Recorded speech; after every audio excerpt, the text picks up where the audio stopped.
It's some of the highest rent in the nation, coupled with some of the lowest vacancy rates. Childcare that can cost upwards of $20,000 a year. Then there's the rising cost of utilities, groceries, and other everyday items. There's no question New York is facing an affordability crisis. But for voters, the question remains, who's best to make New York more affordable by becoming the 111th mayor of the biggest city in the nation? This is New York. We can afford to dream.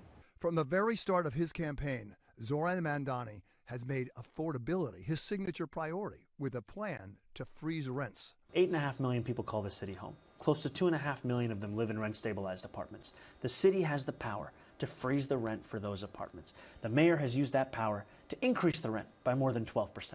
So one way that you make life more affordable is you freeze the rent for 4 years and you say the rent you're paying now is the rent you're going to pay next year. He also wants to build 200,000 new affordable housing units over the next 10 years. Implement free childcare for every New Yorker from 6 weeks to 5 years old. Create city-owned grocery stores and eliminate the fare on all city buses. Now, to pay for all this, Mr. Mamdani wants to raise the corporate tax rate on businesses and increase the personal income tax on New Yorkers who earn more than $1 million a year. Rent is too darn high all across the board. Middle-class families, working families, it's out of control.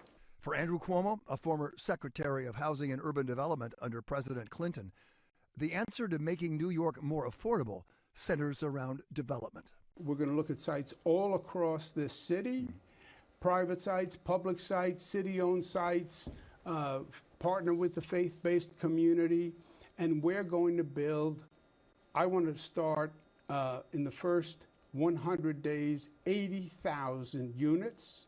We need 500,000 units, and we can do it.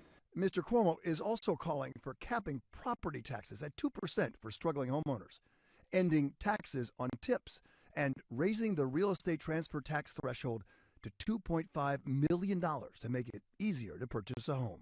I'm worried about the blue-collar working class people in the city who can't run away like billionaires. Calling himself the working class candidate, Curtis Sliwa has proposed repealing the so-called City of Yes zoning policy and instead give that power back to local communities. He also wants to convert vacant office buildings into housing units and push to cap annual property tax increases at 2%.